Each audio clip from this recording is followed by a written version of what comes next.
This is your ultimate stop for everything sports. The Golden State Media Concepts Sports Podcast. Should I say more? From the NFL, MLB, the NBA to MMA, it's all in here. The Golden State Media Concepts Sports Podcast. Listen now.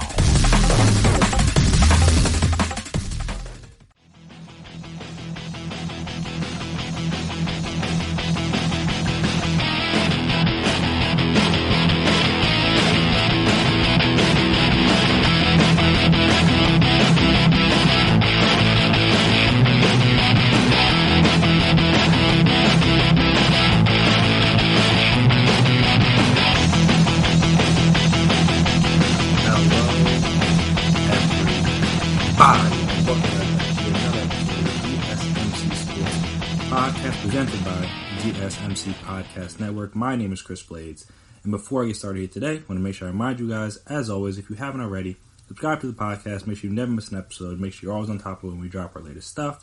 Also, if you could, please as well, give us a 5-star rating, write us a review, very appreciated, very helpful, so I'll see what you guys like, what you guys dislike, the ways we can improve, all that fun stuff. And also, if you are on social media, we're on social media, so you can find us there, Twitter, Instagram, Facebook. We can talk, we can chat, we can debate, we can discuss. And even though it hasn't been getting a lot of buzz or been a hot topic of conversation in the last few weeks, last week or so, I guess I should say, because everything that's happened with all the protests and George Floyd and Breonna Taylor and Ahmaud Arbery, all the different things that have caused an uprising, if you will, in the country. The Rona. COVID-19, the coronavirus, is still out there, and there are still NBA players that are afraid of it, to a degree. I don't want to say afraid. Afraid of it may not be the correct term, but are still a little hesitant about it, especially when you're going down to Florida, where the numbers seem to be going up, and they're only opening things up more and more, so I could understand at least a little bit why I would be, or I can understand a little bit why they would be hesitant, I guess I should say, not myself. I would definitely be hesitant as well, but I'm also not going down there. But I can see why they'd be a little hesitant, because, again, a lot of places that have opened back up, some of those Memorial Day numbers are trickling in, and you're seeing, it's not like a massive, crazy, like double, triple the amount or anything like that, but numbers aren't going down. And if I'm going to be down there, I would want to be at a place where, in theory, the numbers were going down, or at least staying the same. These numbers are continuously ticking upwards. So, like I said, I could understand the hesitancy. And, yeah, so like I said, NBA players are a little hesitant about restarting the season in the Orlando bubble, sources say. This is from ESPN, from Woj. As a faction of NBA players hold conference calls to discuss uncertainty about restarting the season in the bubble in Orlando, Florida, the NBA and NBA Players Association are agreeing on a plan that would allow players to stay home without consequences, sources told ESPN. There were 40 to 50 players on conference calls over the past 24 hours. This article came out on Wednesday. So I don't know how many more calls they've had since that day. But I said 40 to 50 players were on conference calls discussing a number of concerns centered on the restart in Orlando, but there has been no formal petitioning to the NBPA from any group wanting out of the 22-team resumption, sources say. As players have started to come to terms with the restrictive and isolative nature of the Orlando bubble, including no visitors until after the first round of games, or first round of playoff games, I should say, nearly 7 weeks after the opening of mid-July training camp, there has been increased dialogue about the prudence of restarting the season for a number of players, especially those on non-championship contenders, sources said. Executives and coaches around the NBA have had significant concerns about how players will adapt to an environment unlike any they've ever experienced, as we've discussed, and how hurdles could impact the sustained competitive drive for teams. Many have worried, too, especially on teams that aren't title contenders, per se, whether some players will start to seek avenues to bypass the resumption altogether. Players are citing a number of concerns, including family situations, the inability to leave the Disney World campus, the pandemic, obviously the implications surrounding the emergence of social justice causes in the country, as well. Sources said participants in Orlando, including players, will not be allowed to leave the bubble environment without a 10-day quarantine upon their return to the Disney ground, sources said. Players with medical issues that might put them in high-risk categories could seek an independent examination to learn whether they would be excused from participation. Even those told that they're fit to play would be allowed to bow out of Orlando, but without pay of the final 8 regular season games, sources said. Players deciding against Orlando resumption would not be paid for missed games. The league started withholding 25% of players' paychecks on June 15th because of the force majeure provision in the collective bargaining agreement that will repay teams for canceled games. Players who decide against participating in Orlando could be replaced by a substitution player. Sources told ESPN the NBA plans to allow replacements for players who test positive for coronavirus or suffer injuries, sources said. Those players who are replaced become ineligible for the rest of the 2019-2020 season. So, we'll get to that right after this last couple sentences.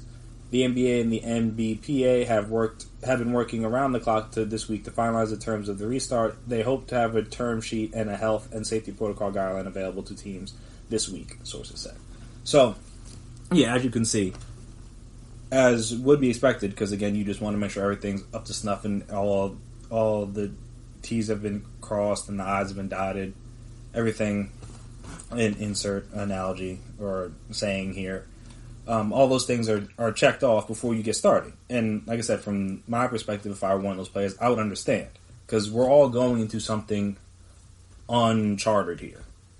Especially when they're probably going to be the first sports league to start back up, I think. Well, I mean, I guess it depends on how you feel about NASCAR. Because obviously they're still going, and like golf is still going on. But like of the 4 major sports leagues, I should say, they'll be the first one. I don't think hockey's going to get started in time, but I think they'll be around the same time. So maybe hockey might be a little bit earlier, but I know them and basketball are pretty much neck and neck. I know MLS is starting soon too, but again, the 4 major sports, and they're the ones. Them and hockey are going to be the ones that teams and leagues and fans and everyone's going to have their eyes on, just to see how it works and if it works really.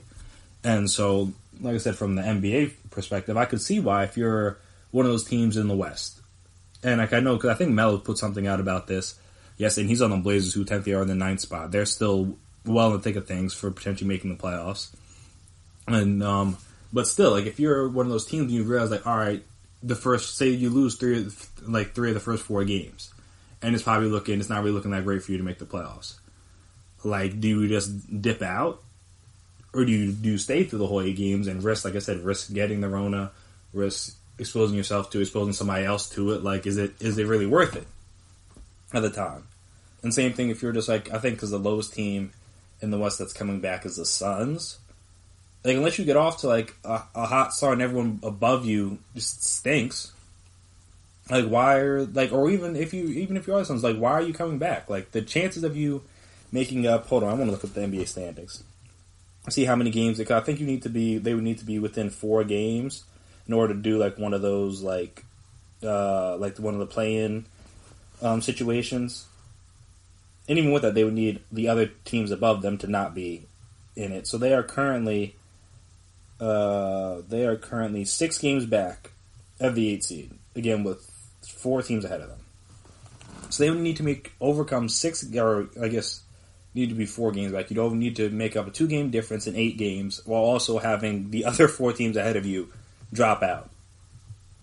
Like, that seems unrealistic to happen. Not that it can't. There's definitely anything's possible. Word to Kevin Garnett. But instead, if you're a Suns player, if you're Devin Booker, if you're DeAndre Ayton, if you're if they wanted to set out, I could completely get it. And same thing, I guess, who's the only other team on the opposite side that's come back is the Wizards. And even they're 5.5 games back. I mean, they only have to make up 1.5 games on the Magic to, I guess, again, force the play-in situation or whatever. But, like I said, if you're Bradley Beal, like, why would you care about this? Especially, and I think even more so, with other stuff going on around the world. Not that sports can't be the escape from those things. But if you're not a team with like a real legitimate, you think, chance, like, not that the Wizards couldn't make the playoffs, couldn't get the 8 seed, but are they really beating the Bucks in an 8-game series. 7-game series. Even if John Wall's back, like probably not. No. So all right, you're coming back for a couple weeks, just to hope you don't get sick or you don't get anybody else sick. And like I said, they can't even bring people in to the resort to the campus until after the first round. So you have to make it through the first round to even be able to see anybody from your family.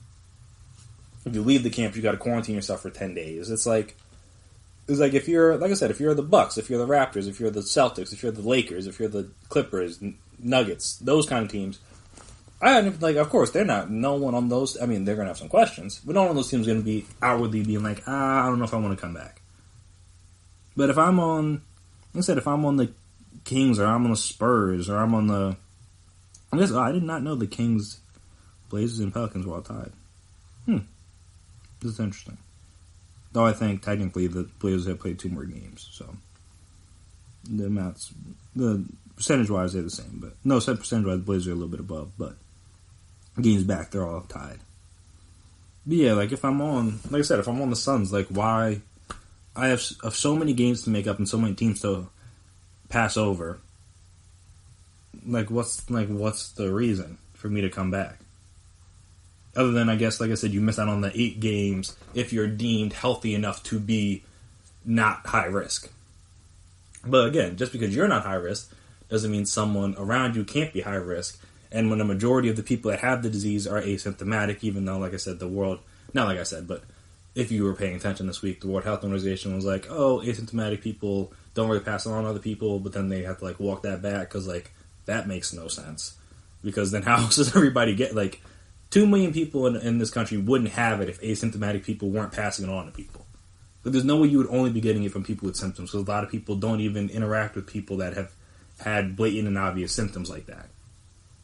Because most of those people are, in the hospital or, quarantining themselves, especially now for at least, I guess I can give it about a month and a half, people were staying at home, how the number is still trickling in if all the people were just symptomatic that were passing along. That wouldn't make any sense. But that's neither here nor there. I'm not going to get into that and that foolishness. But, like I said, from a player perspective, I could see why it's there are bigger things happening than me maybe sneaking into the playoffs. And, maybe if I get lucky and one of these high seeds has an off series, maybe winning a first-round game. If my legacy's not on the line here, and for most of these players it's not, I'm not going to say what's the point, but I could understand why they'd be hesitant to come back unless everything was in order. And then, like I said, that doesn't even really touch on the other things that's happening around the world or around this country, I guess I should say, with all the protests and the riots and the different things that have been going on in this country over the last week or so that we've been talking about a lot recently on the podcast. I'm saying if people feel as if there's something bigger they should be a part of than just playing 8 regular season games just for the sake of it, I can see why they'd be it's not worth it. On top of the fact you could get sick. That's what it really comes down to. Again, are most people that get the disease going to live? Yes, of course, though. There are different things coming out about how you may be affected, even if you do survive. That's, again, there's so much information that either we're not being told truthfully, or just that people don't know about the disease, which makes it that much scarier, just because if we can't even get consistent information from different sources, how do you expect the regular person to know anything? But yes, there's even some talks about that, and I'm just why am I risking potentially my health or the health of the people around me for 8 games if I don't have to? I'm okay. I can see it. I can see it. I'm just okay. I get it. Not to say that I don't think that many people are going to sit out. I would be kind of surprised if people did sit out. But if they did, I wouldn't shun them for it. I completely get it. Even if they were on a quote-unquote good team, a contender, I'd still get it. Because it's hey, look, there are bigger things happening in the world, A. And B, is this really worth risking my health over? Because all it takes is a quick little outbreak amongst the team or two, and this whole thing, it becomes a mess. It becomes a complete and total mess.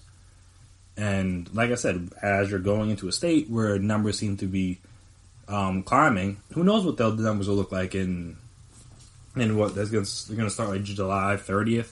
Who knows what it'll look like, or even like in a couple of weeks when they report for like the training camp or whatever. Who knows what it'll look like then? And again, all right, they're not going to be able to leave the resort. But what if somebody on the resort has it? Then what good is not leaving if it's already where you're at? You know what I'm saying? It's a very delicate situation, very tough situation for all involved. But it'll be interesting to see kind of how those final details get ironed out and see who, like I said, who decides to sit out or who decides who decides to go, because I mean most people decide to go, but more importantly or more interestingly, I guess I just say for myself at least, who's going to decide to sit out and be like, nah, this isn't worth it. Because I think there'll be one or two, but I mean I would honestly be shocked if anybody does, just because you don't want to look like that guy, like, oh, you're too afraid, blah blah blah.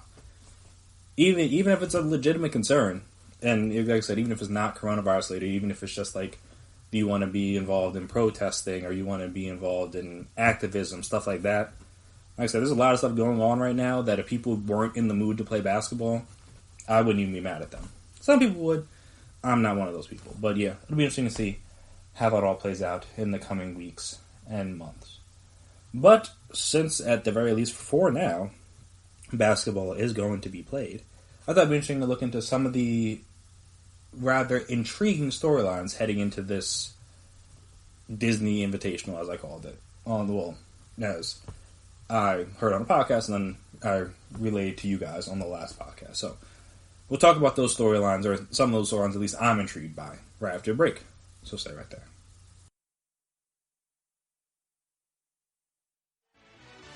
Are you looking for the very best NFL and college football podcast? Then check out the GSMC Football Podcast. Get the latest football news both on and off the field. From the NFL Draft to trades to the rumor mill to the NFL Combines, they got you covered. That's GSMCpodcast.com/football-podcast. Get updates on college rivalries, game day insights, and much, much more. It's football talk the way you want it. This show eats, sleeps, and breathes football. Don't forget to like them on Facebook and follow them on Twitter. Visit GSMCpodcast.com for more info.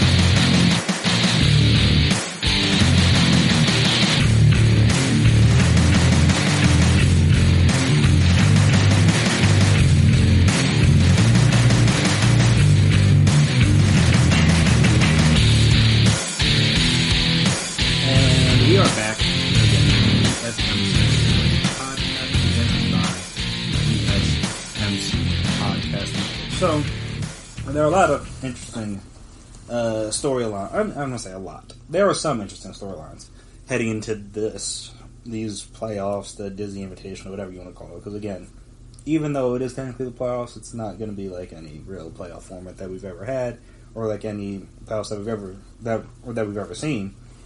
That's due to the, like I said, no fans, and everything's going to be in one chord, and it's in the middle of a pandemic, and all the auxiliary stuff going on around the country while this is trying to get completed. But first, I think one of the interesting things, at least from my perspective, is going to be, can these top seeds maintain that momentum? So, if you were heading into the playoffs and you were like a betting person, let's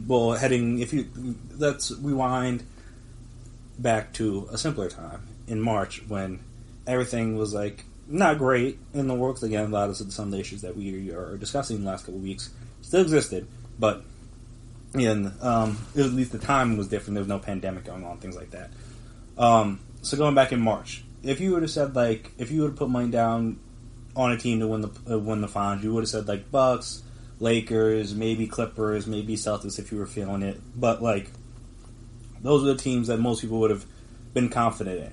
And rightfully so. I mean, the Bucks have the best record in the league, or the best home team by a pretty good margin. The Lakers were the best team in the West by 5.5 games. Again, pretty good at home, great on the road. So all those things that you'd be like, all right, this team's like a team that's going to be able to ride the momentum through the regular season and into the postseason. But now that momentum was halted. So, how long will it take those teams, at least at the top, to get some of that momentum back? Because you only have 8 games through the end of the regular season before you have to play, where you have to start the playoffs. Something you don't have a whole lot of time to get things back together. I mean, 8 games is not nothing, but at the same time, like I said, you can't just, I don't imagine you're just going to get back on the court the first game. Or maybe I could be wrong.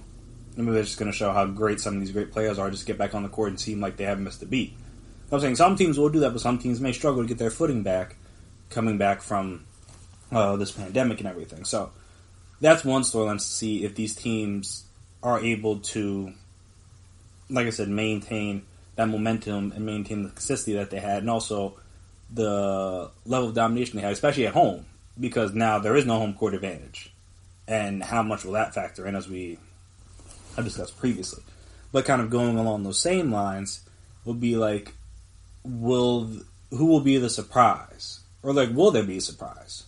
Because normally during the playoffs, there aren't, especially when you have longer series, it's not like the NFL, not the NCAA tournament, it's not like even the wild card round in baseball, where it's a one-game playoff. The better team doesn't always win those scenarios. That's not a situation that happens. Just because, like I said, it's one game. Literally anything can happen. But when you have longer series, normally over the course of time, the better team will win. You would argue if you're looking at baseball specifically, you would argue whether the Nationals were the best team in the league last year. But hey, you get hot at the right time, get good pitching, you can beat anybody, especially in the playoffs. But yeah, so along those same lines in the NBA, you would think that the better team's going to win 8, 9 out of 10 times in most series. That's why we don't see many 1/8 upsets. But in a situation like this, where, again, no real home court advantage, and also you've had a bunch of time off, and also kind of a condensed playoff schedule, I would imagine, maybe there could be an 8 seed or a 7 seed, or even a 6 seed that upsets the higher seed in the first round of the playoffs. I know I wouldn't be shocked. I don't know if anybody would be shocked. Maybe the Blazers, with assuming Nurkic is back, they can make a surprise run. The Pelicans, if with Zion now in better shape, in theory, we'll talk about that in a second. Maybe they can get a surprise run. Maybe, like I said, the Sixers are currently the 6th seed. They're going to be between 5 and 6, but they're not going to be a top. Well, I'm going to say they're not going to be, but unless they catch the Heat, which they're 2 games behind and 8 games left to play, not exactly going to be the easiest thing to do. Unless they catch them, they're not going to be a top 4 seed. So maybe they can make a surprise run to the finals from a 5-6 seed.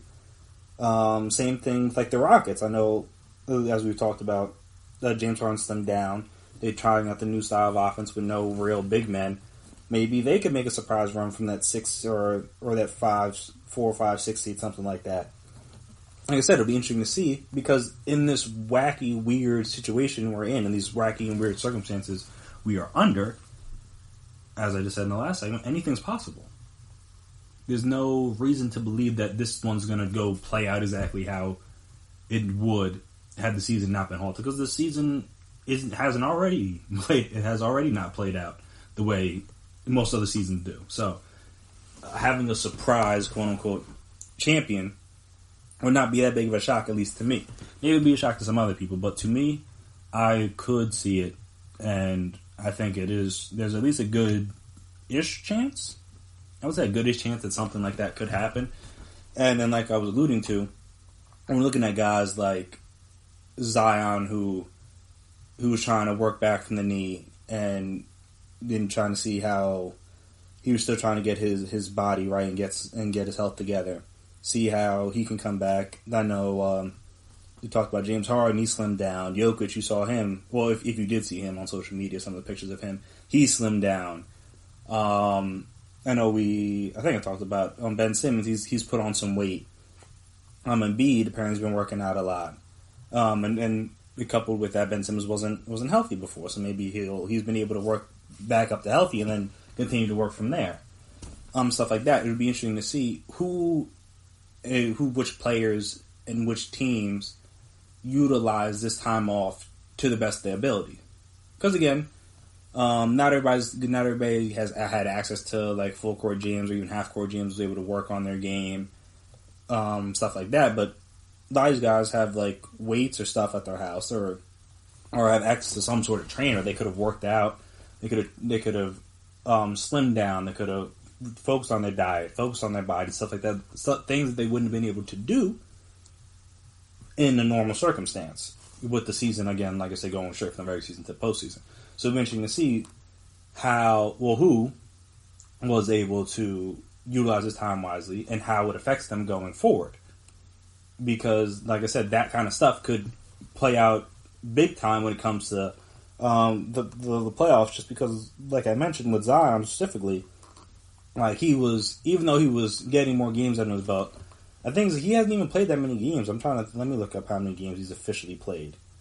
Because he was still trying to work his way back from I think it was the meniscus. Yeah, he's only played 19 games, and he was only playing about 30 minutes per game by the end. Well, that's his average. Let me not say that.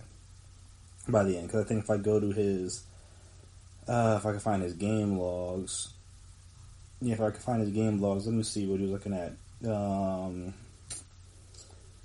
In March, he was averaging a little bit above 30 minutes a game, which, I mean, he could still be around, but again, that was him trying to play himself into shape, trying to get healthy, trying to get his body right, all that fun stuff. But now he's going to be in shape, so he doesn't have to play himself into shape. So maybe he could play, instead of playing 30, 31, maybe he can play 33, 34, potentially up to 35. I don't think he would play like 35 minutes, but I'm saying maybe he can play more minutes. He's had more time to work on his body, maybe slim down if he wants to. Again, not to say that he had to slim down, because whatever he was doing and whatever body type he had, it was working. But yeah, things like that, where he can be able to play more minutes because his stamina is better. And then instead of scoring, like I said, he was averaging 23.6 and like 7 rebounds in like 30 minutes. So now you could bump that up to like 26 and 9, and 26 and 8.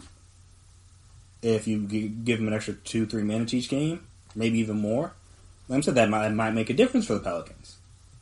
I'm saying things like that. James Harden, we talked about, he usually kind of fades.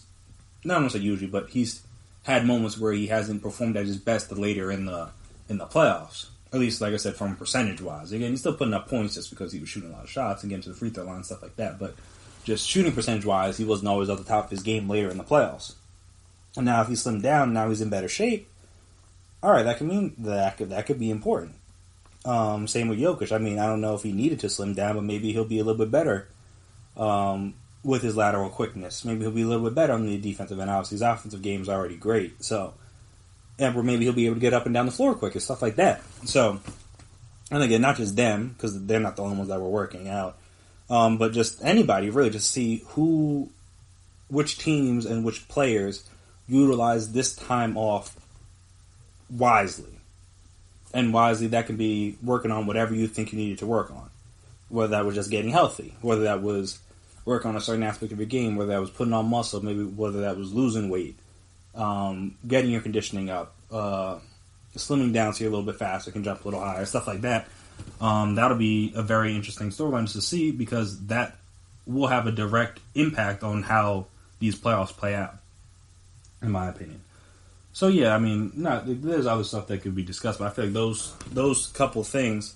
I mean, I guess also to tie into the last segment, also anybody that decides not to show up, that'll be important too, because in that, depending on the level or the caliber of the player, that could definitely impact teams' chances to whether they make it into the playoffs or how far they go. So that might be a fourth little storyline. But yeah, just to see. Stuff like that. So yeah, those are just a couple of the storylines that I'm going to be paying attention to. Obviously, we won't all agree.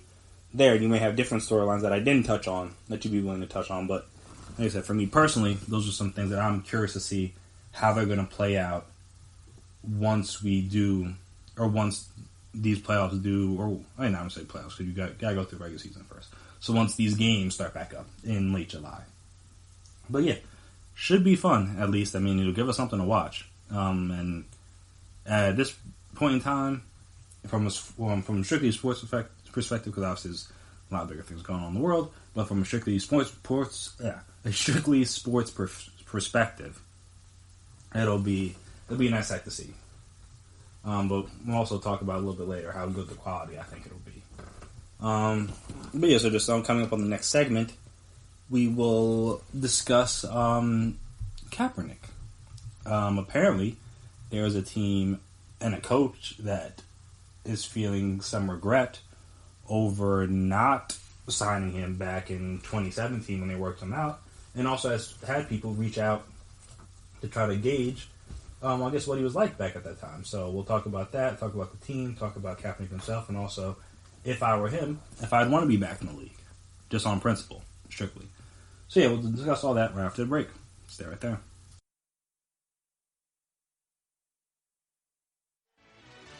Check out the show that's built on the MMA. From the UFC to extreme cage fighting, they got the fights covered. Check out the GSMC MMA podcast. Get the latest news on past or upcoming fights. Join us as we talk to and about some of the biggest names in the MMA, past, present, and future. When it's the fight game, there's just one show to check out. GSMCpodcast.com/MMA-podcast. Don't forget to like them on Facebook and follow them on Twitter. Visit GSMCpodcast.com for more info.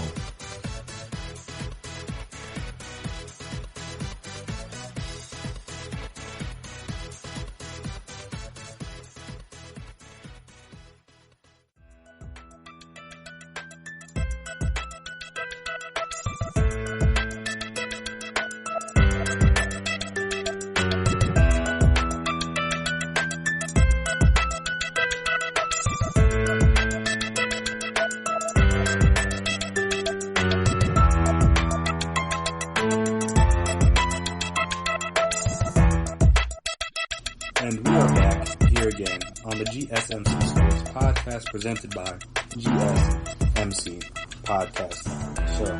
Seattle Seahawks coach Pete Carroll said he regrets not signing Colin Kaepernick in 2017, which is not something I expected to be hearing today.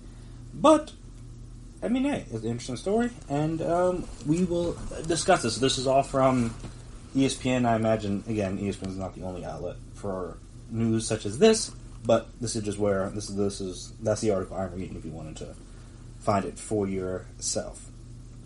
So yeah, so Pete Carroll said that he regrets not signing Cap in 2017 and denied that a second meeting with the quarterback was scuttled in 2018 due to the team's uncertainty about whether he'd plan to continue kneeling during the national anthem. Speaking with a reporter via video conference Thursday, Carroll also revealed that he received a phone call earlier in the day from another team asking about Kaepernick, saying that hadn't happened until now, which is interesting because, again, the workout was, almost 3 years ago? 2.5 years ago. I imagine it was during the football season, so 2.5 years ago now. And yet no team had reached out to him until, just now. It's kind of nuts. You're asking about a 2-year-old at the least workout. So it's I don't know why you'd want to go all the way back there. But whatever. So I thought that aspect was interesting, too, just the fact that no one had called him up until that point. Carroll wouldn't disclose whom the call was from, but it left him with the impression that at least one team is currently interested in the quarterback. Kaepernick visited the Seahawks in spring of 2017. So, okay. So, actually, it's been 3 years. So that makes it even worse that the people haven't called since then. But whatever. After he opted out of his contract with the San Francisco 49ers, making him a free agent. Carroll's reasoning for not signing him at the time was that the Seahawks felt he was a starter, and they already had one in Russell Wilson, which may be a fair point.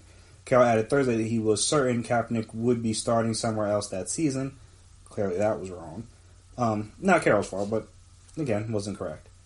Kaepernick, who began protesting social injustice and police brutality against black people by not standing during the national anthem in 2016, has yet to be signed since becoming a free agent. He and former 49ers teammate Eric Reid reached a settlement with the NFL concerning their the collusion grievances against the league in February 2019.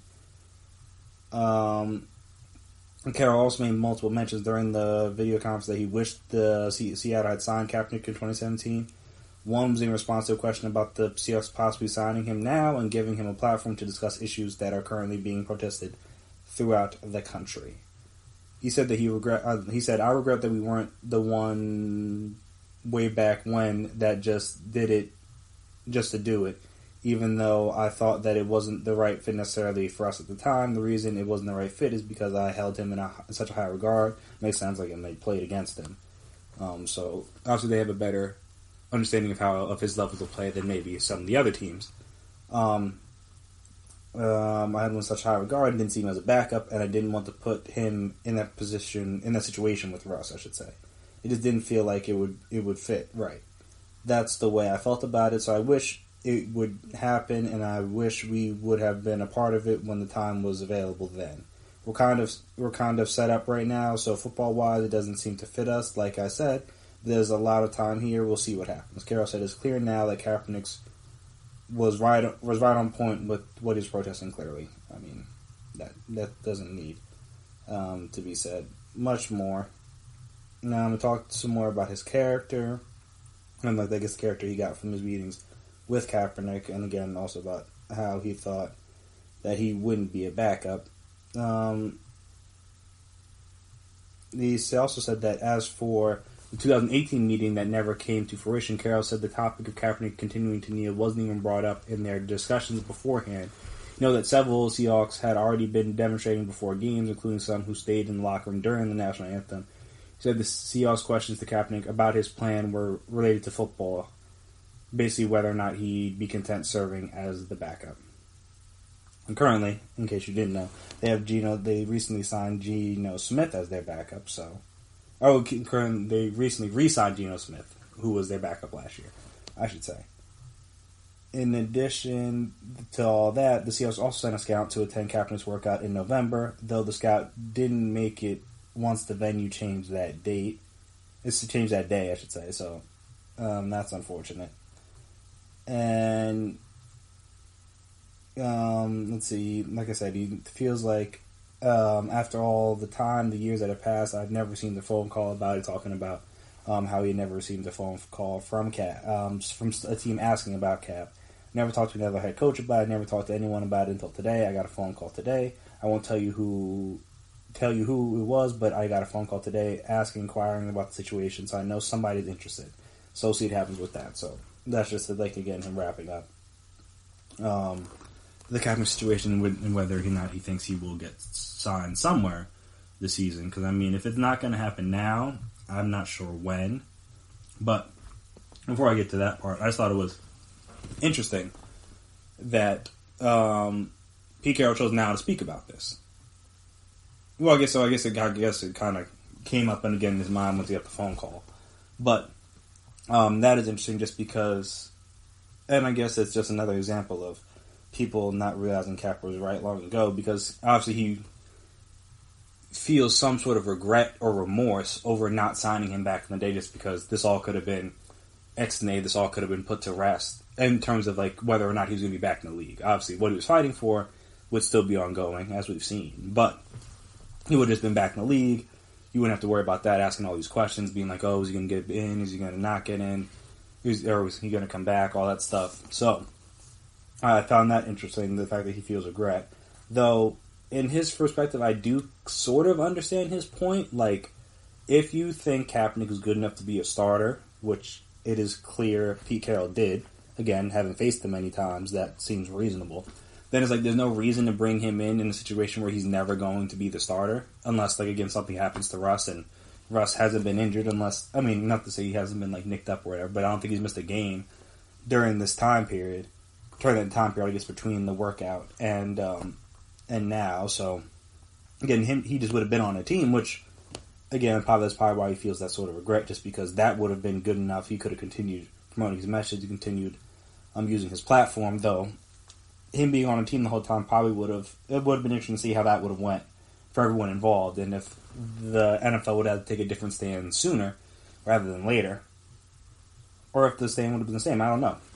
like I said, the amount of time that's passed and this new moment that was created with the video of George Floyd being murdered kind of allowed the NFL to realize their mistakes. And if Kaepernick does never leave the league, I wonder if they realized their mistakes and not supporting him the way they should have back then. So that's interesting, kind of just what's it called, like the butterfly effect or whatever, just like the chain of events that would have happened if you change up one thing. I don't know if the butterfly effect's the right term, but you guys get what I'm saying. So yeah, I thought that was interesting. Also, I'm not that surprised that someone is interested in him, but I am surprised that someone called the Seahawks about it. I imagine they could have just been interested on their own. But again, if you want to deal with the team most recently that had him in personally for a workout, because obviously he had the workout in Atlanta, and I think what they said, November or sometime during the season, that people, after it was moved locations, not everybody went to.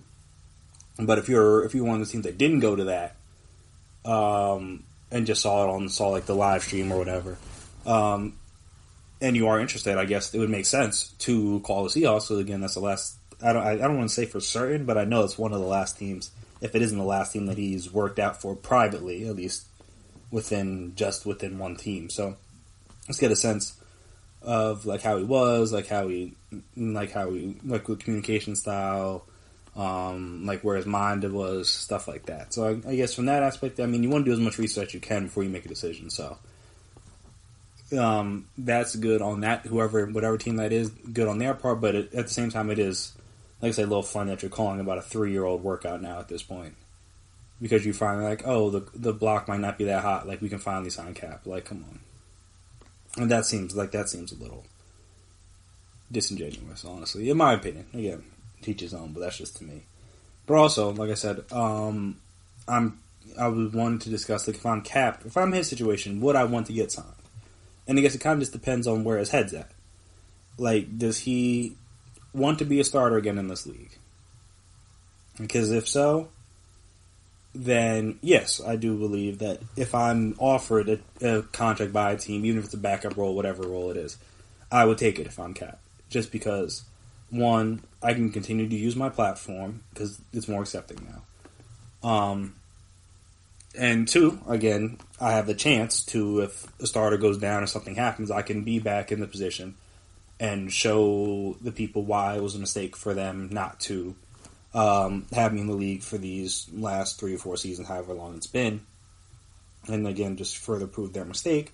And also, again, potentially play myself into not like a big contract, but a few more years in the league. Because again, obviously he's missed, 3 years now? Or 3 seasons now?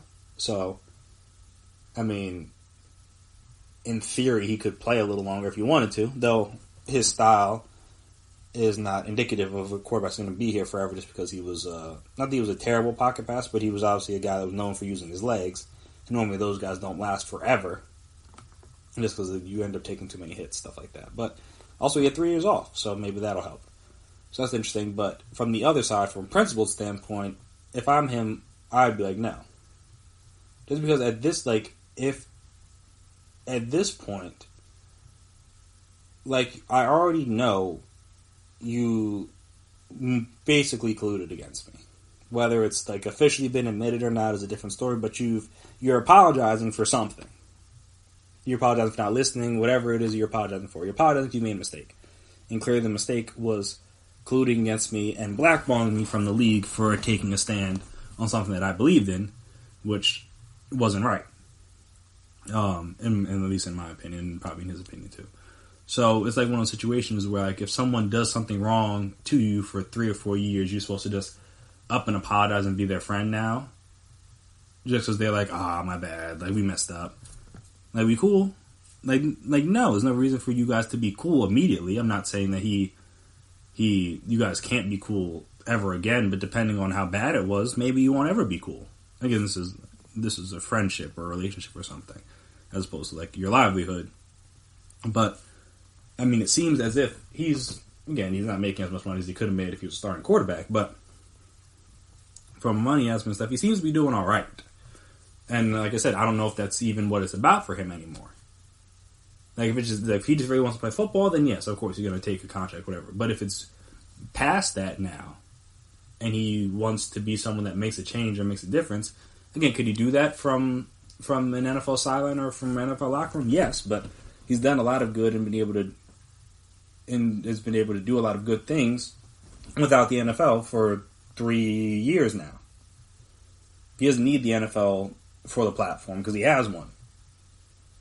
I don't want to say everyone knows him, but I mean, people that are football fans or aren't football fans know of him, or at least know of a picture of him or what he's done, or kind of why his name was was so discussed, and why it's been tweeted, and why his protest has been tweeted about by the president of the United States.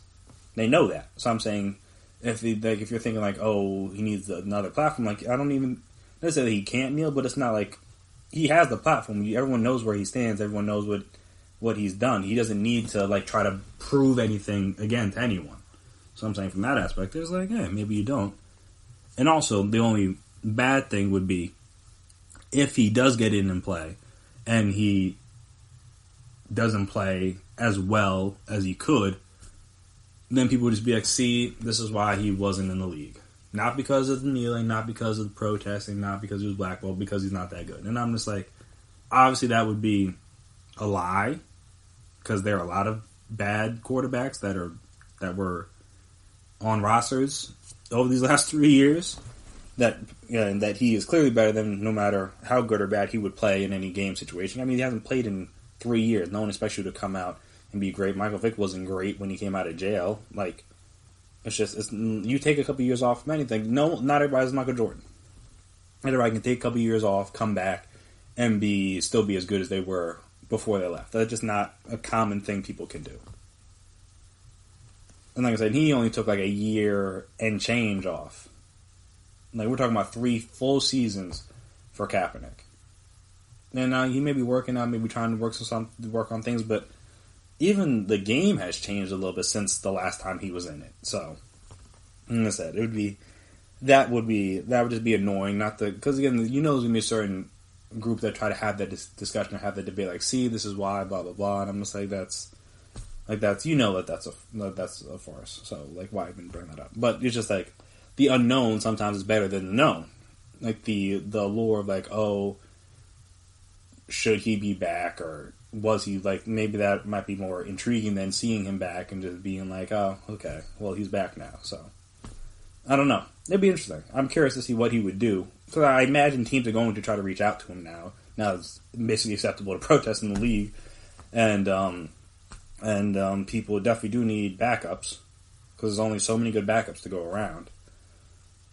So that would be interesting to see if he does take a position, or if he's strictly looking for a starter. Because if he's looking for a starter, this is a little tight. Not going to hold you. It's definitely going to be a little more difficult for him to do that. But if he wants to be back in the league, I think there's a chance. I mean, if it's not now, then if it doesn't happen this season, then you might as well just chalk it up. Like, it's never going to happen. Though, in fairness to him, Cam Newton should be signed first. But after Cam Newton signed, then we can go about getting Cap a job. Because again, he should have already had a job. Cam should have had a job. The fact that neither of them are employed right now was mind-boggling to me. But maybe it's just me. But yeah, I'm kind of curious how that will play out. Because I do think something's going to happen on that front. Don't know exactly what. But we will be seeing something regarding that shortly. Well, I guess not shortly, but sooner rather than later, in my opinion. And speaking of sooner than later, we may finally be able to decide or be able to see who the undisputed heavyweight champion of the world is.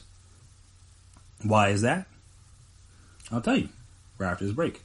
So stay right there.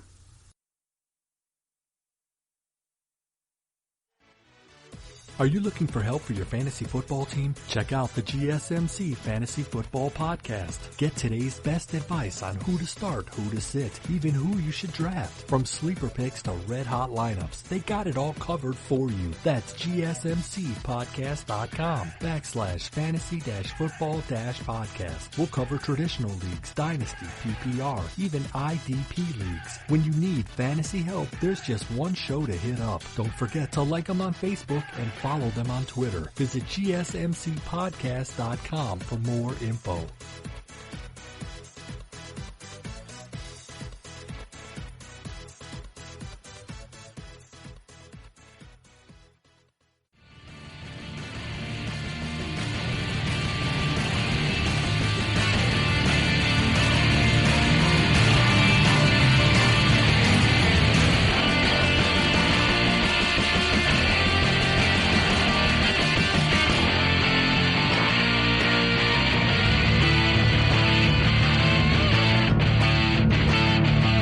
And we are back here again at the GSMC Sports Podcast presented by GSMC Podcast. So as I said, we may very well soon be able to I guess we'll be able to, I guess we won't be able to determine, but it will be determined who the undisputed heavyweight champion of the world is. Because apparently, Tyson Fury and Anthony Joshua have reached a 2-fight agreement. I think it was Eddie Hearn said this, and I think Tyson Fury later confirmed this. Where they reached a 2-fight agreement starting in 2021. So, not this year, obviously, because of the COVID stuff, but next year. They're agreed to 2 fights, 2021 and whenever in the future, probably 2022, maybe again in 2021, depending on when the first fight is. But yeah, so the 2 arguably best heavyweights in the world, depending on your opinions on Deontay Wilder, are set to square off in a match that will literally surpass anything London or the UK could have ever imagined. But yes, let's get into the nitty and the gritty. Promoter Eddie Hearn says rival world heavyweight champions Anthony Joshua and Tyson Fury have agreed to the basics of a deal to fight 2 times in 2021. Okay, so twice in 2021, though. Not sure how it's going to work, because as we'll discuss in a little bit, they have some other fights they may need to get through first. There is no signed contract yet, with the first fight likely to happen in the summer of 2021. Venues and dates have yet to be agreed to, and both English boxers have defenses of their titles to get through for the 2 fights to happen. We have agreed to the basics of a deal, a 2-fight deal, Eddie Hearn, who promotes Joshua, told ESPN. The hardest part is to agree to the financial element of the deal. We have agreed with Tyson Fury and his team, and we can now move forward with finalizing the smaller parts of the deal. The good news for fight fans is that we have agreed to do 2 fights, and we can now go and dot the I's and cross the T's. They also have fights in between to make and get through, and that's another issue. Fury, the reigning WBC and lineal heavyweight champion, defeated Deontay Wilder in February. Wilder exercised his contractual right to an immediate 3rd fight, which was planned for July, until the Rona happened, causing postponements and cancellations across the boxing world. The fight seems likely to happen late this year, according to Top Rank's Bob Arum. Joshua, the WBO, WBA, and IBF heavyweight champion, defeated Andy Ruiz to regain his 3 belts after his shocking loss in June 2019. Joshua has a mandatory bout with Kubrat Pulev, don't know if I pronounced that right, which was scheduled for June 20th, but postponed due to the Rona, obviously. Fury is due to fight another Briton, Dylan White, in a mandatory defense early in 2021. Who knows what's going to happen with the Deontay Wilder, but we, Matchroom Sport, want Dylan White to fight for the world title, and he's supposed to fight Tyson Fury, the WBC champion, by February 2021, Hearn said. There are obstacles to overcome, but the good news is that we are moving forward. If Joshua and Fury retain their titles, it would set the stage for a unified heavyweight champion for the first time in over 20 years, I should say. ESPN previously reported that talks between the 2 sides were underway, with the potential location being Saudi Arabia or elsewhere on the Arabian Peninsula. Certainly they're going to be making a big play for the Middle East, Hearn said, but they are 2 British guys, so in a dream scenario, especially for the Britain fight fans, the fight would take place in Britain.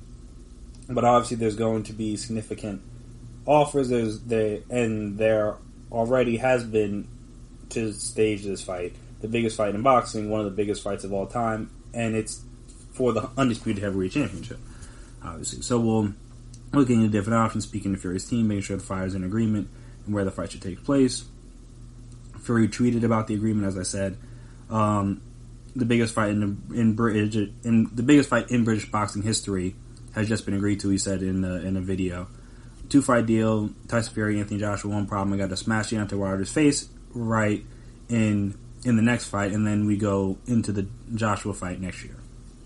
Hearn said Fury and Joshua will be for all 4 of the heavyweight championships, or heavyweight titles, I should say.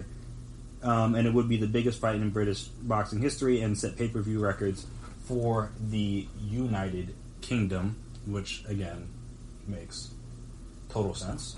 they're two of not only just the biggest names in boxing, but the two biggest names in British boxing. At least, again, correct me if I'm wrong, but they're at least two of the top three, if not the two biggest. So I imagine the pay-per-view numbers and the ticket sales, if it happened at like Wembley Stadium or someplace they were able to find someplace bigger, would be astronomical.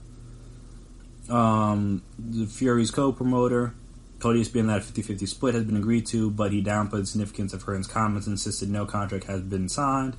It's always going to be a 50-50 deal and a rematch. Other than that, nothing has been agreed to, no contract. He said, I hope the Joshua fight happens, and I would like for it to happen like it this year if we can. That's not going to happen. These guys, Fury and Joshua, could get between 60 to 70 million each for one fight against each other, double that if there's a rematch in 1 year.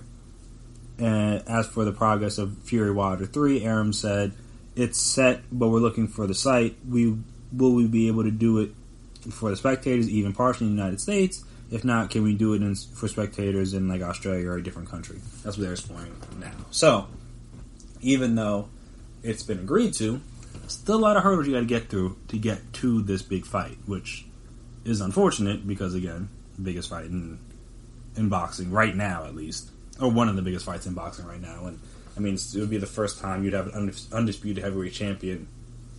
An undisputed heavyweight championship bout in, like I said in this article earlier, 20 years.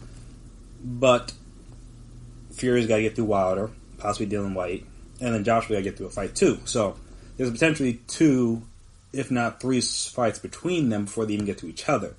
So that's why, while this is great in theory, this probably works a little bit better if again there was, if they had already, like if the Wilder fight already happened, and alright, so he just has to fight Dylan White left, assuming Tyson Fury wins, which I think he probably would, because I think he's a better boxer than Deontay Wilder. Though again, Deontay Wilder catch him right, it's night, but Tyson Fury, in my opinion, is a better boxer, which I don't think many people argue with. But because of the fact that the Rona happened, now it's going to take some time to even get the fights before you get to the big fight to happen. And then I'm saying that leads to some issues, because what happens because they already have, again, they have the 2-fight agreement in place, but what happens if Joshua loses? What happens if Fury loses? Like, what happens if Fury loses to Wilder? Then what? What happens if Joshua loses to Pulev, or Fury loses to White? Then what? Like how? Like again, this fight is great in theory, and it's definitely would be a must watch for any boxing fan. But like I said, there's a lot of steps we got to get through before you even get to the point of that fight. So, that's the unfortunate part of it. The fact that, again, the coronavirus has shut down sports for the last 3 months or so. And the fact that Shakur Stevenson just fought, and I think he's top rank, so that's Bob Arum too. Same as Tyson Fury, I believe, if I remember correctly. I'm just going to do some quick maths on that. So Bob Arum is the top guy at top rank. So yes, I'm pretty sure Shakur Stevenson is top rank. So they're at least getting fights done, which is a good sign for the sport, just because it gives us something. And I said the ability for them to have fights, no matter where it is, at least gives us a chance to be like, oh, okay, maybe we can get something done with these other fights later in the year, and then obviously that'll set up things for the next year, at least to me. So, like I said, that fight happening is important for the sport, just because that means, all right, there's at least one or some places safe in this country, or even if it's not in this country, in other countries where they've maybe done a better job of handling the pandemic than America has. There's places where they could fight, because, again, not every fight has to be in America.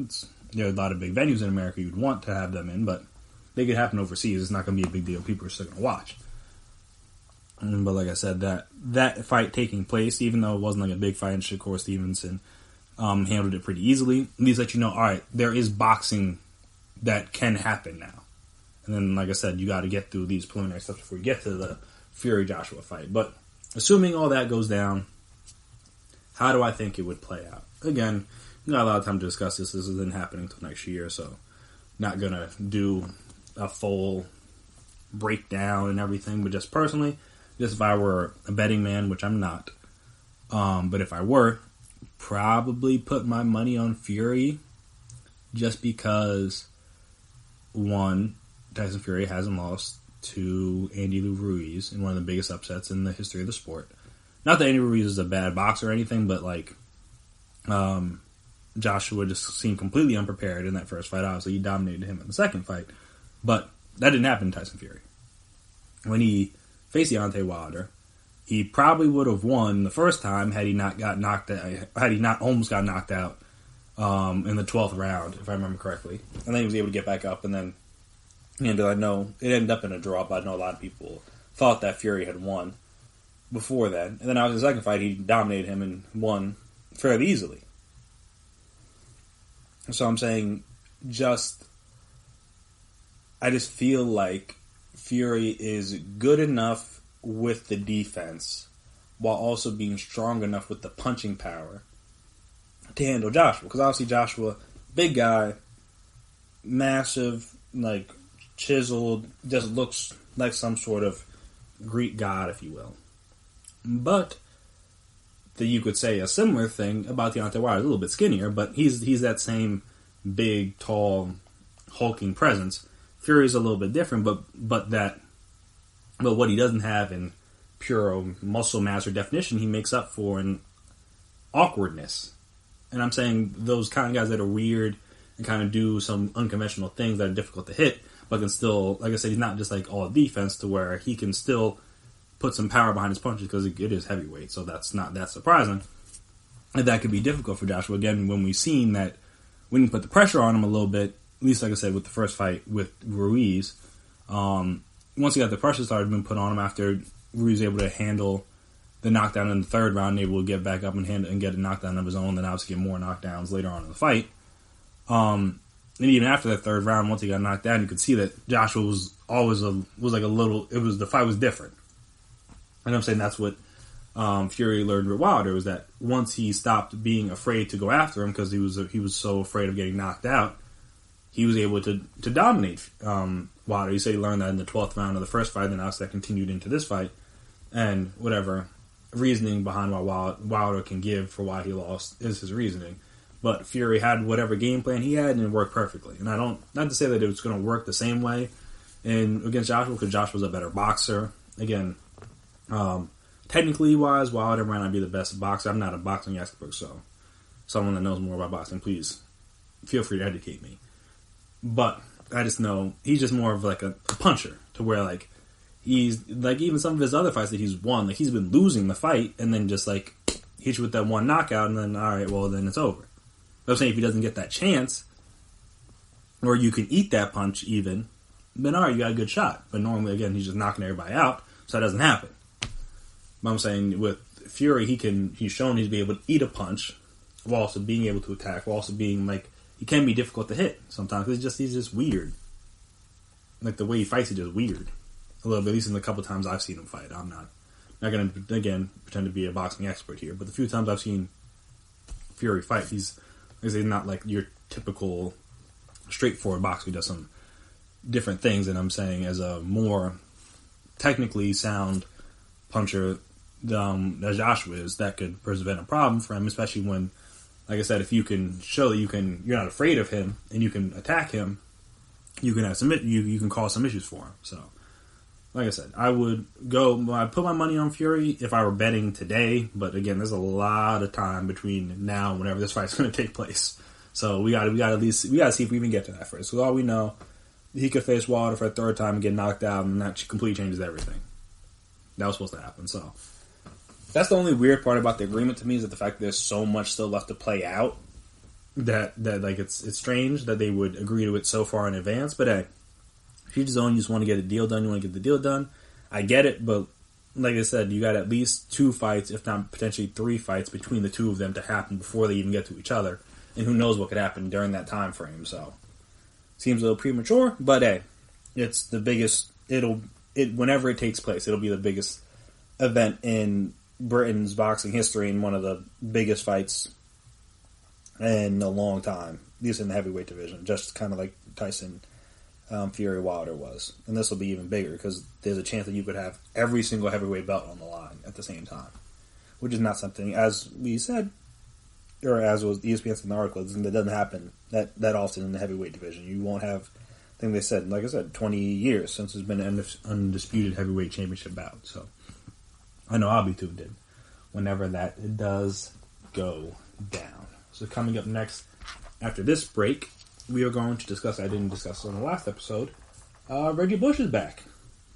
And by back, I mean back at USC. So I'll explain what I mean by that, kind of what he went through and now what is done for him. And also kind of if you could see this happening for other people that have been ousted by the universities that could potentially make a comeback in the near future. So we'll discuss that right after the break. Stay right there.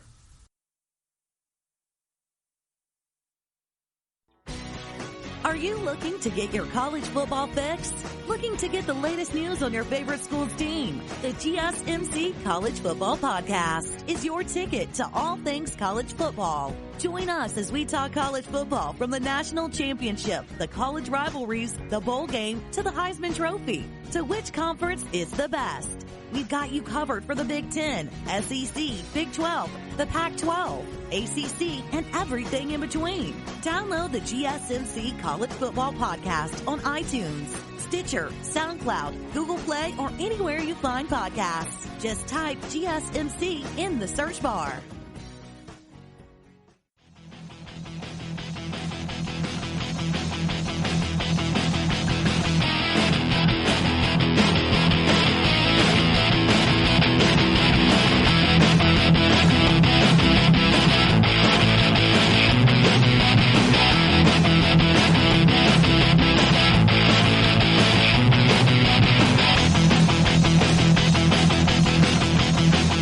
We are back. We are doing the GSMC Sports Podcast presented by GSMC Podcast Network. So, after 10 years, former USC running back Reggie Bush's disassociation from the university has come to an end. When I was hired to represent the Trojan family as the director of athletics, I committed to listening and learning before lending. Throughout this process, one of the consistent themes that emerged from my discussions was how much Reggie Bush means to our former players, USC alumni, and fans everywhere. USC Athletic Director Mike Bond said in a statement Wednesday, "I've enjoyed getting to know Reggie and so many of his teammates, and I'm pleased his association has ended so that we can welcome him back to our family. I'm confident that Reggie will use his incredible platform and influential voice to support and empower all of our student athletes," said Bush in the statement. "I've dreamed of this day for 10 plus years, and I'm excited to come home." Timing comes as a result of the NCAA's Committee on Infractions rule adopted in 2017 that limits any mandated dissociation between an individual and a school to 10 years. Bush's dissociation began June 10th, 2010, as part of sweeping sanction that included a 2-year postseason ban, 14 vacated victories, including the 2004 National Championship, and the loss of 30 scholarships. Once the 10-year period is over, according to COI procedures, the NCAA will no longer monitor or enforce a dissociation and will give schools the freedom to decide how to proceed, whether that is to extend the dissociation or end it. The sanctions for Bush came in the wake of a 4-year extra benefits investigation. The probe determined that the 2005 Heisman Trophy winner and family members, while he was student athletes, accepted cash, travel expenses, and a home in San Diego area where Bush's parents lived rent-free for more than a year, and with which they were provided $10,000 to furnish. Bush returned his Heisman Trophy.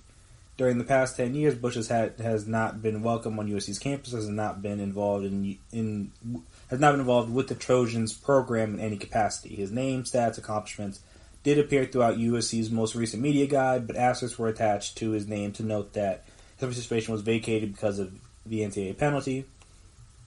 Bush talked about how it was one of the worst feelings in the world, as he said that recently to The Athletic about the sanctions USC faced. "I felt like I died when I had to hear that there weren't going to be scholarships for kids because of me or because of something connected to me.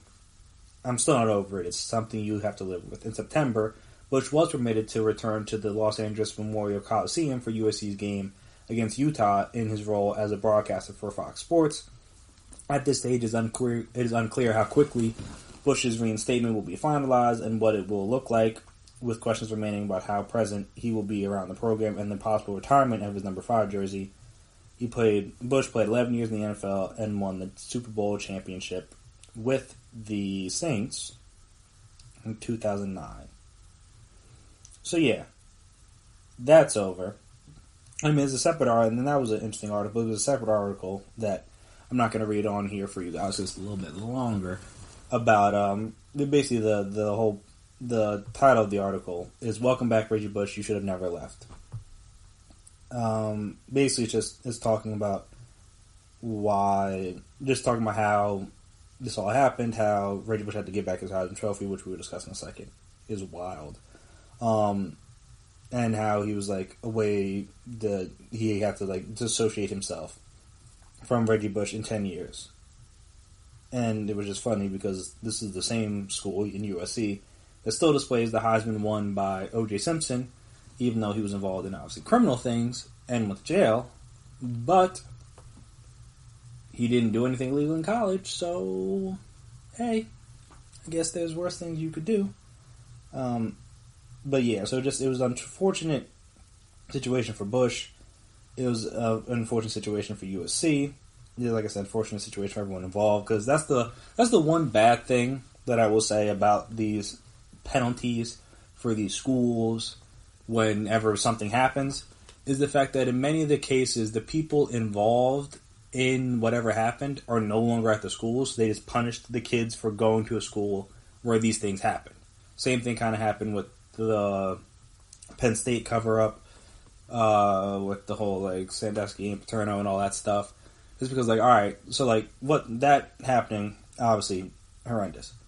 But then, like, now taking away scholarships from those kids, and well, they didn't give them the death penalty, which many people wanted, but taking away scholarships from those kids and stuff like that, like, how does that affect anything that already happened? Like, if people had been more proactive when stuff had happened, maybe it wouldn't have gone on for so long. Same thing with the Reggie Bush stuff. Same thing with any illegal benefits thing. Like, alright, you vacate the wins, like, whatever, but, like, you're taking away scholarships, postseason bans, things like that. I'm like, who are you hurt? Like, you're hurting the school, but, like, Pete Carroll was gone at the time. Reggie Bush was gone at the time. Like all the people that were involved or possibly were involved in all of this were gone. It's like, again, who are you hurting with these penalties other than the quote-unquote the school itself? But again, the school didn't have any, I mean, not that it didn't have anything to do with it, but they're not the person that gave the money, or they're not the person that accepted the money. So that's always been a weird thing for me, just when you do these penalties for schools. It's like the people involved aren't normally the people that are, like, very rarely does someone involved in something like this and they stay at the school and they are the ones that are punished. Not that it never happens, but it's just it's the case are few and far between, so it's always kind of messed up. But in the case of Reggie Bush, it's like the disassociation thing was kind of wild, just because he just happened to get caught doing what, as with the lawsuit against Zion, and as we've seen in college basketball and other college sports, something that happens literally all the time. Players or the good players, I should say, are given certain things that maybe some of the other players would not get, due to the fact that they're very good and people want them to come to school and want to help out the family, blah, blah, blah, blah, blah, blah. Like, that's not a thing that doesn't happen still to this day, but again, because Reggie Bush, quote-unquote, got caught, it was a big deal. But yeah, so it was always just always an unfortunate situation to have to distance himself. Again, he did get caught, he did admit it, like, it is, like, that is what it is, like, you can't really do anything about that, but I always felt weird about him having to give the Heisman back.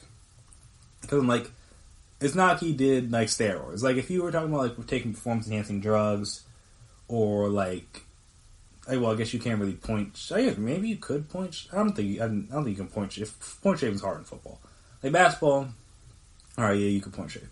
Stuff like that. So, like, vacating those kind of wins, like, that makes sense, but for a USC where, like, literally all he did was accept money, or his parent, like, he accepted some stuff, and his parents lived, like, rent-free in a house for a year, plus they got a little bit of money to furnish it, like, that's, again, while it's illegal by NCAA standards, which I get, that had nothing to do with his play on the field. None of that money he was given, or his parents not having to pay rent, none of that helped him get all those yards against Fresno State. None of that helped USC win a national championship. Almost won 2, if not for Vince Young. None of that helped him win the Heisman. So, like, that aspect of it was always weird. Cause I'm like, all right, you can deem him ineligible, per se. Because, again, all this stuff was found out way after the fact. Like, he was already out of college by the time all this stuff came out. So, like, who cares? Like, to make the brother give the Heisman back, again, did he do something illegal by NCAA standards? Yes. I'm not disputing that. But did he cheat? Debatable. Because, again, nothing he did off the field helped him on the field. It's not like he wasn't taking any supplements. This wasn't like a Lance Armstrong situation where he was taking things to help him perform better and lied about it for years, stuff like that. Like no, he literally just they gave his parents a house, so they'd be nice and comfy to watch him dominate college football. Like, that's the worst you did. Like, that's really worth a 10-year ban, and you have to give back the Heisman. I forget. This is back when Bill Nye was on High Question when he talked about this, and it's a very fair point. There's no way, if I'm Reggie Bush, or if I'm anybody that this happens to, there's no way I'm giving the Heisman back. They're going to have to come and take it. I'm sorry. I did, especially when you didn't, like, again, did he do something illegal by NCAA standards? Yes. Though, they're paying the players. Maybe this wouldn't have happened. But that's a completely separate topic. Did he do something illegal by NCAA standards? Yes. But again, nothing he did helped him out on the field. So why do I have to give the Heisman back? Even though, again, he willingly, I think, gave it up. But if I'm him, there's no chance. If you want the Heisman back, you can come to my house and you can come take it yourself. And even then, I'm still going to put up a fight. But there's no reason for him. There was no reason for him to give the Heisman back then. There's no reason for any of them to give the Heisman back now. And as we mentioned in this article, USD still displays O.J. Simpson's Heisman, which I get. All that happened with O.J. Simpson was post-USC. But they got to dissociate themselves from Reggie Bush, but O.J. Simpson's a completely acceptable figure at USC. I'm not saying that's anything wrong. I mean, he's rebranded himself pretty well on Twitter, but, like, what sense does that make? Like, honestly, think about that. Like, a guy that took some money and his family took a home, that again, if you're just given, I watched, I don't know if I mentioned this, but I finished watching The Wire for the first time. Probably the best show of all time, but I have to finish The Sopranos before I make my full top 5. But as of right now, it's number 1. Pete Game of Thrones is number 1, but since Game of Thrones ended so terribly, it can't be number 1. But yeah, so as I think it was, Naaman said it, and in season 4, and Clay Davis said in season 4. Paraphrasing, I'll take anybody's money that's giving it away.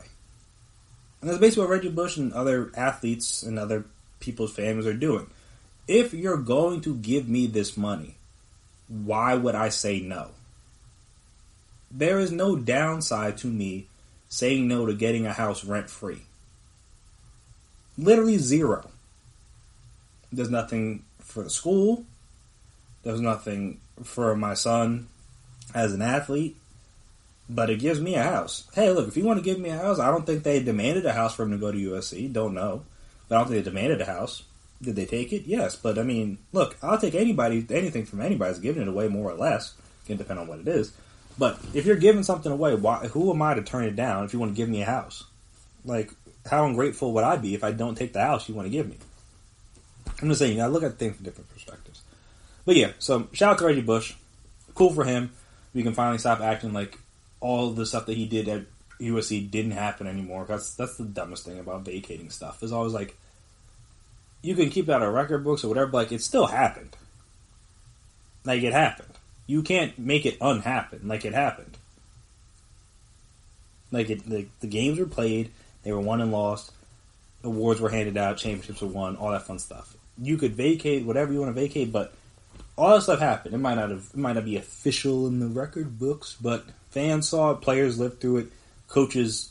I mean, All those wins that got vacated got Pete Carroll to the Seahawks. All those ones that got vacated got Matt Leinart a Heisman, got Reggie Bush a Heisman, got Matt Leinart and Reggie Bush drafted into the NFL among many others on those USC teams. So you could say they didn't happen, but careers were made off of those games that supposedly didn't happen. It's the same thing. It's a weird thing. So again, shout out to Reggie Bush. He can now be back at USC and be a part of the program as he should be. One of the best Trojans of all time, football-wise, in my opinion. But yeah, maybe this will open the gates for the Fab Five to be associated again, assuming Chris Webber and all those guys are cool. I thought that was really the issue, was that Chris Webber kind of distanced himself from everybody else. At least have the Fab Five be a part of Michigan. I think they've been disassociated in whether it was the NCAA's doing or their own or the school's own doing or whatever. I don't remember exactly how that went down because before my time, but I know that they're not really prominent figures on that campus when they should be. Not only do they ignite Michigan basketball, they ignited college basketball as a whole. The world of college basketball would be a lot different currently to this day if not for the Fab Five. NBA might even be a little bit different if not for the Fab Five. It's the way that the baggy shorts and all that stuff. So hopefully that can pave the way for them too, because them being left out of kind of just being a hole in the history of the sport of college basketball doesn't sit right with me. Just like this Reggie Bush thing didn't sit right with me. So they were able to rectify that. So hopefully we can continue to rectify things as we're seeing across the campus when people are taking down banning Confederate flags, taking down Confederate statues and renaming things and repainting things, stuff like that. We're rectifying mistakes from the past or things that weren't right. So continue in that same spirit. Let's do the same thing for Michigan basketball and for the Fab Five. It just doesn't make any sense to me. But hey, that's just me.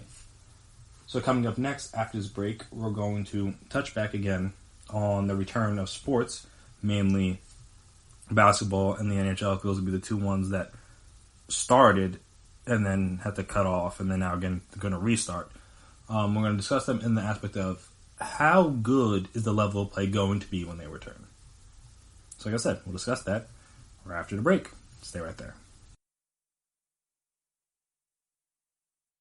Check out the show built around the women of MMA. From the UFC, Invicta FC, Bellator, and One Championship. We got the fights covered. It's the Golden State Media Concepts Women's MMA Podcast. The latest news of upcoming fights, discussions of previous matches. Join us as we talk to and about the biggest names in women's mixed martial arts. Past, present, and future. When it's the women's fight game, you know where to listen to. The Golden State Media Concepts Women's MMA Podcast.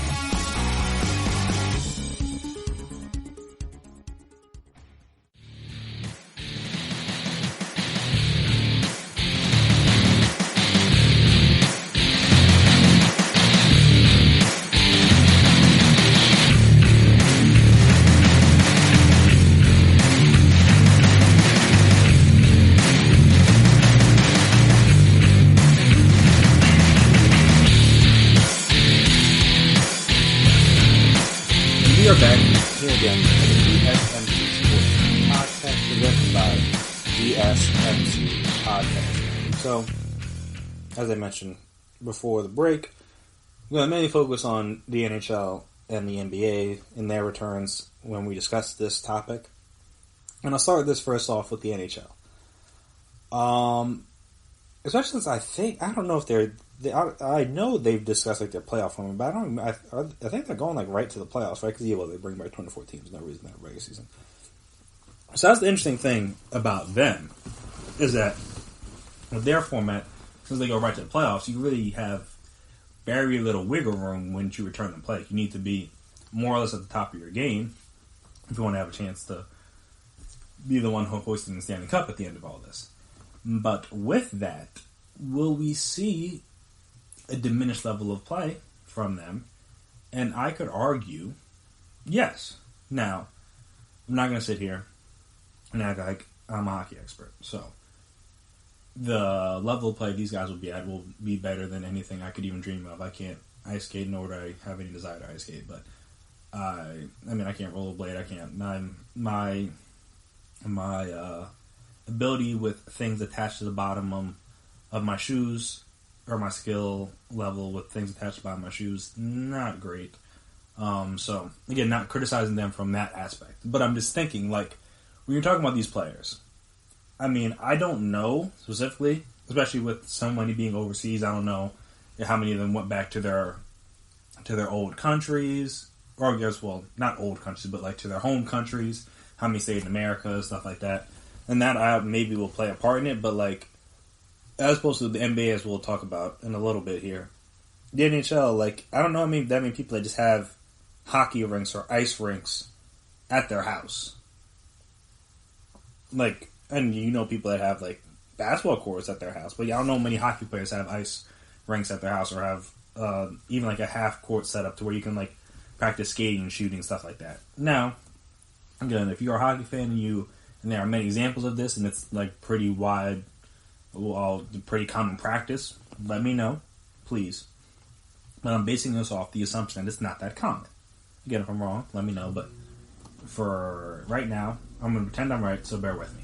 So if that's the case, I mean, on top of like the skill level, and to like to be able to shoot while moving, stuff like that, the conditioning aspect of it will be hard, because how do you train for that?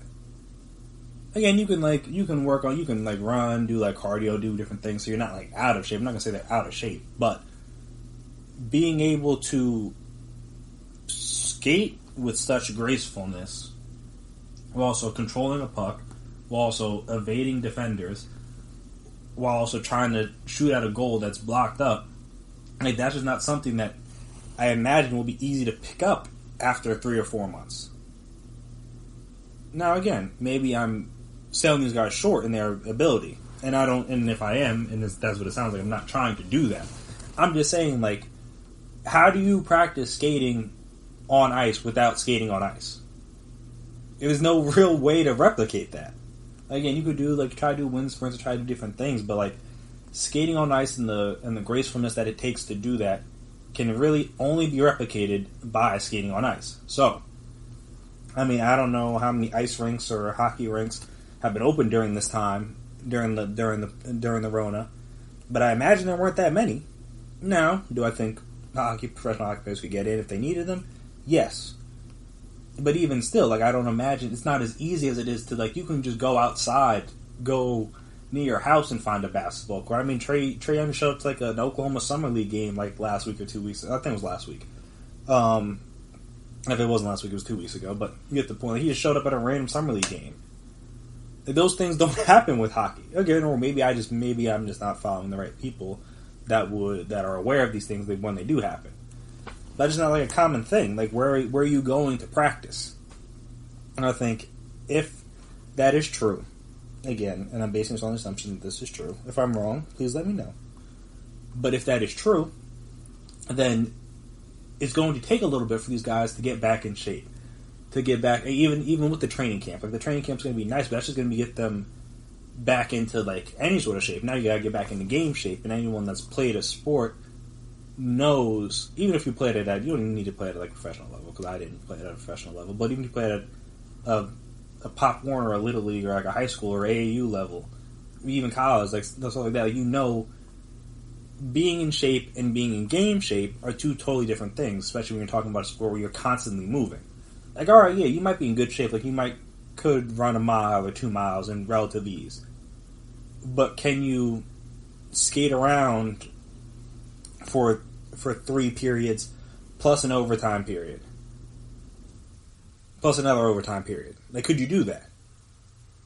And for, like, I would imagine the answer would be no when the stuff gets started, even when they go through the training camp. I imagine the answer will still be no.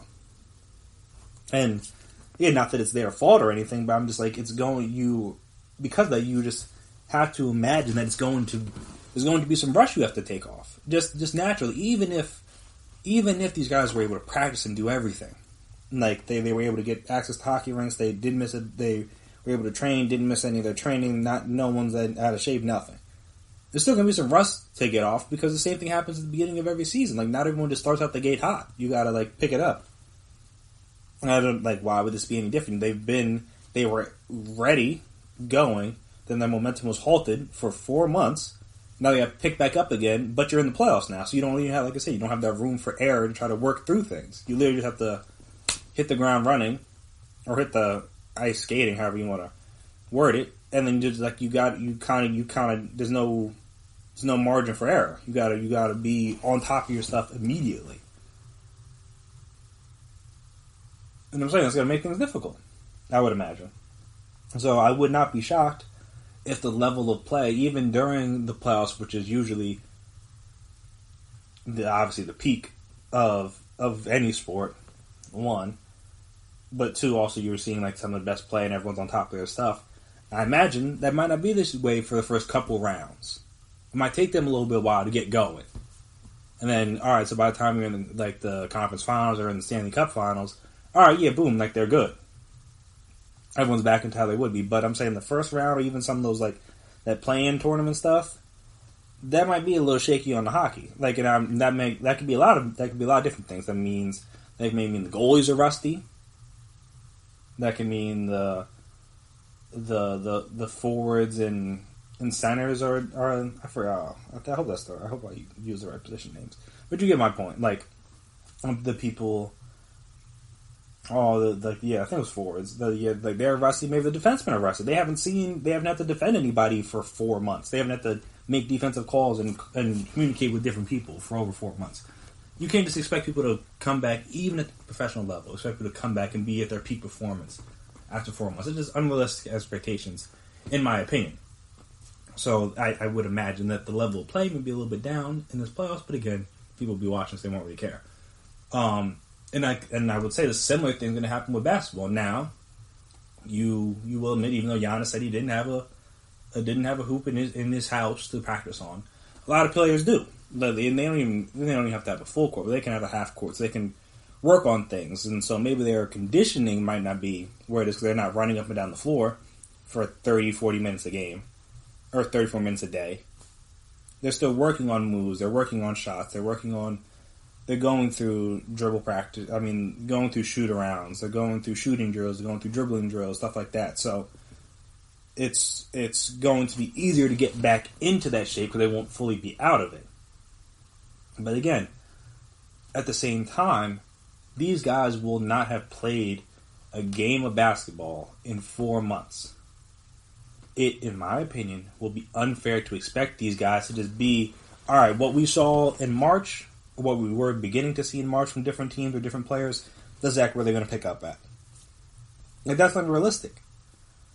And that's before you even factor in the crowd and where they're playing and all that stuff. Just like them on the court, you haven't had someone, even if you have been working on doing everything you can, you haven't had a guy flying to contest your shot.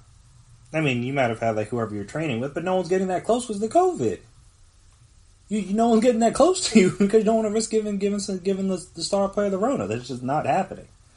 I'm saying, what do you do when you like, how people react when you see double team for the first time? It may take a couple games to get used to that. It may take a couple games to get back into the shooting rhythm again. Because that's the thing. If you shooting, that's the thing that can be hot and cold. Like even some of the best shooters, they still go through slumps. I mean, obviously they have great averages for the season, but not everybody shoots 50% from the field every game. That's just unrealistic to expect. Except for, I guess, unless you're like a center or something. Even they still have bad games. So that's the thing, is that like it's going to take, in my opinion, some time to get people going back together, but because you're near the end of the season and it's like the playoffs and stuff, people are going to expect the best level of play from all these guys, and I'm just like, we should pump our brakes on that just a little bit. Like, it's hard for me to imagine that people will be playing at their peak performance right when these things start back up, after, again, being off for 4 months. 4. It's not like they took a week off, not like they took a month off, where you could, if it's a month, all right, you can't really fall that far out of shape or lose some of that juice that you had when you were playing. 4 months, almost half the year, they will have gone without playing a game, and you expect them, everyone's just going to be fine? Like, all right, come on, guys. And I'm not saying anyone's expecting that, but I'm saying if you are, And then you come and watch, and it's like, ooh, like, why is he shooting so bad? Or why does this team look like this? Or why are their defense so sloppy? Or why are they missing so many easy looks, in theory? Like, people are going to be wondering that, and you're going to be like, it's because they haven't played a game in 4 months. That seems to make sense to me. That's my thing. I'm just saying, like, before these leagues start back up again, just make sure you temper your expectations. Just a little bit. Like I said, I don't expect it to be god awful, like some sort of like rec league or anything like that. Even though there are some good rec leagues out there, I'm not going to disparage rec league games, or just random pickup games you can get at like a gym. Like sometimes there's good competition. But again, if you're usually watching the NBA, you come down and play in that. And if it's not NBA players, just regular people, level of play probably not going to be the same. It's not going to be as fast, not going to be as quick. People aren't going to be jumping as high. People aren't going to be making as many shots, stuff like that. Like, even really, really good pickup is nothing compared to the NBA. Generally speaking, if it's just normal people. Again, you mix with some NBA players, alright, we're talking a little differently. But just general pickup, that's not near the level of play as the NBA. Like, come on. I play in general pickup games, and I can't play in the NBA. Like, I know that for a fact. My handle's not good enough. I'm tall in real life, but like NBA wise, I'm very short. I need to be a lot faster, like jump a lot higher. Like it would be not a lot higher, but you get my point. So I'm saying, just everybody, make sure you temper your expectations for when these sports leagues return, because I think we are going to see, at least for the first couple weeks, first couple rounds of playoffs, it might be some shaky stuff, whatever that may mean. Maybe it means really high scoring games because the defense is so bad, or really low scoring games because the offense takes some time to get set back up again. But regardless, I don't expect people just to come back off 4 months off of not playing and just be like, yeah, I'm all NBA, all star, MVP, Conn Smythe. Oh no, Conn Smythe is Conn Smythe the playoff trophy? I don't want to give the wrong terms. Yeah, Conn Smythe is. Oh no. Yeah, that is the MVP for the playoffs. So, dang, what's the NHL MVP award trophy? This really doesn't matter, but I'm genuinely curious. Trophy. It is the Hart Memorial. That's what it was. So yeah, you don't expect the potential winner of the Hart Memorial Trophy just to be his MVP level self, and then immediately following a 4-month layoff like that. Just doesn't seem realistic to me. But because it's happening very soon, we shall see. But that'll do it for me here today on the GSMC Sports Podcast, presented by GSMC Podcast. Now I want to thank you guys as always for listening. Like you've heard today, like what you've heard on previous podcasts. Make sure you're subscribed. Make sure you never miss an episode. Make sure you're always on top when we drop our latest stuff. Also, if you could please as well, give us a 5-star rating, write us a nice review. Very appreciated, very helpful. I'll see what you guys like, what you guys dislike, the ways we can improve, all that fun stuff. And also, if you're on social media, we're on social media. Find us there, Twitter, Instagram, Facebook. We can talk, we can chat, we can debate, we can discuss. I know social media hasn't really been focusing as much on the protests, but if you still are out there protesting, make sure you're masked up, even if you're in a state that is relaxing the rules, i.e. Georgia. They're basically just saying, do whatever you want. The Rona's still out there, so don't forget that. So you mask up. Like I said, be careful. Make sure, like I said, you don't try not to put yourself, not that it's people's fault for being in situations where they are antagonized by some of the police officers. Not all police officers are out there antagonizing people, but the ones that are. Try to stay clear, try to stay safe during those instances. Also, with everything opening back up, again, shout out to all the essential workers out there, people that were deemed essential. I know it's been a rough few months for you, and understandably so, but your work does not go unappreciated, at least by me. If you don't hear from anybody else, you will hear it from me. So like I said, doctors, nurses, grocery store people, delivery drivers, anyone else that was considered or deemed essential during this pandemic, salute to you. And as things begin to open back up, for those people that are now going back to work in some of these, like whether it's retail, at malls, or at department stores, or clothing stores, whatever, you're going back to your job as a bartender, as a waiter or waitress. Make sure that you treat those guys respectfully, and if possible to tip, depending on their line of profession. Make sure you tip them well, because obviously they've been dealing with as much, if not, I mean, I don't say more, because a lot of people are without a job. They weren't the only ones, but they've been dealing with a lot. They make their money off tips. They're not they're not hourly, they're not salary, not all the, again, for the jobs that do have tips. So yeah, if you can, if you're going to be out, whether it's, like I said, at a bar or at a restaurant or ordering takeout, whatever the situation is in your state, just try to tip them. Now, I'm not saying you have to go completely overboard. Don't got to do like the athlete thing where people are tipping thousands of dollars. If you don't got it like that, I'm not going to tell you how to spend your money. But I'm just saying, just try to do a nice thing for somebody else. I imagine it will be greatly appreciated. But that'll do it for me. I've been Chris Blades. That has been my time. And until next time. You've been listening to the Golden State Media Concepts Sports Podcast, part of the Golden State Media Concepts Podcast Network. You can find this show and others like it at www.gsmcpodcast.com. Download our podcast on iTunes, Stitcher, SoundCloud, and Google Play. Just type in GSMC to find all the shows from the Golden State Media Concepts Podcast Network, from movies to music, from sports to entertainment, and even weird news. You can also follow us on Twitter and on Facebook. Thank you, and we hope you have enjoyed today's program.